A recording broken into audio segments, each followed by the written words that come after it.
It's 7:17. Well, most of us wouldn't dream of dialing 000 for anything but an emergency. But almost half of all emergency calls are actually pranks, hoaxes or accidental misdials. And Australia isn't alone with the problem. Director 911 Williams. I got a situation over here with Subway sandwich shop. Okay, so what's going on there? Well, I ordered 2 sandwiches, and I asked for everything on one sandwich, and the other one I asked for certain things on the other sandwich. I didn't get what I paid for. You idiot. This next caller rang the emergency number trying to get a date with a police officer who'd attended her home earlier in the day. Honey, I'm just going to be honest with you, okay?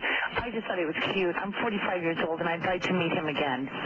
But I don't know how to go about doing that without calling 911. I know this is not absolutely in a way, shape, or form an emergency.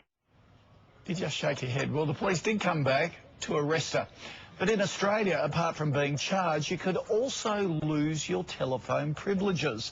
Authorities are going to start disconnecting the phones of serial offenders. Craig Middleton from Telstra is here to explain. Craig, good morning to you. Now, tell us about the crackdown on 000 pests. What are you going to do? Every year, 000 gets more than 10 million phone calls. Half of those are non-emergencies. So the industry, the mobile industry, has united to identify the people who are making multiple calls. We'll start off by warning them that their calls are unnecessary or inappropriate. We'll then proceed after a number of warnings to alerting the police, and the police can take action. There's a 3-year maximum sentence for abusing the emergency service. Then we'll suspend their service, and ultimately we can disconnect. OK, so 10.3 million calls a year, 28,000 a day, almost 1,000 or over 1,000 calls every hour, and half of those are pranks, hoaxes or misdials. That must just drive you crazy.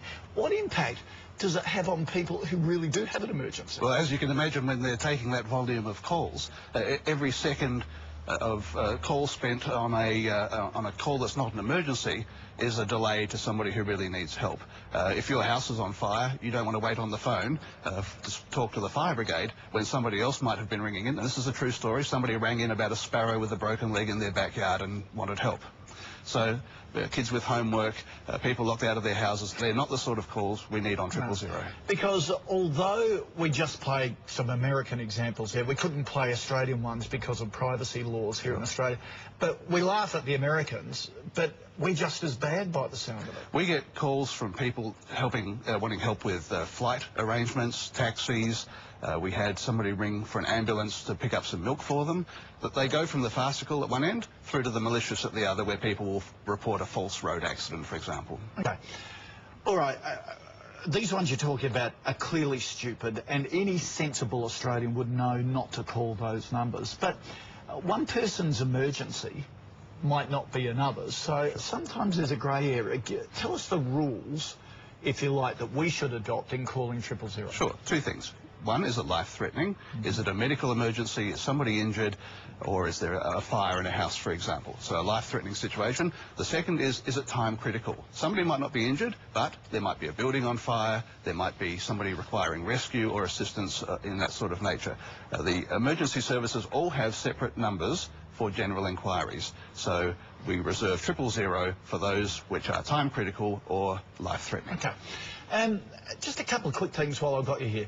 Of course, we get lots of American shows here and they have 911, which can be confusing for kids. Does 911 automatically go through to 000? On a mobile phone, it will. Right. 000, 911, and there are other numbers that can be from other countries that will go through to the emergency service. Your phone interprets those 3 numbers as an emergency call, but please, we try to drum into people 000 in any case in Australia. And we shouldn't mention 000 because that's confusing with some of the keypads, particularly for kids now and things like that.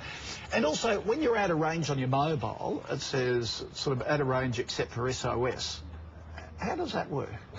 Through cooperation between the mobile networks If you're on one carrier that doesn't have coverage but there's another network available, it will divert your call to that number. And that's still 000. That's right. Terrific. Craig, thank you for clearing that up. It's a great warning because we don't want idiots mucking up an absolutely critical phone line. Thank you. Good to see you.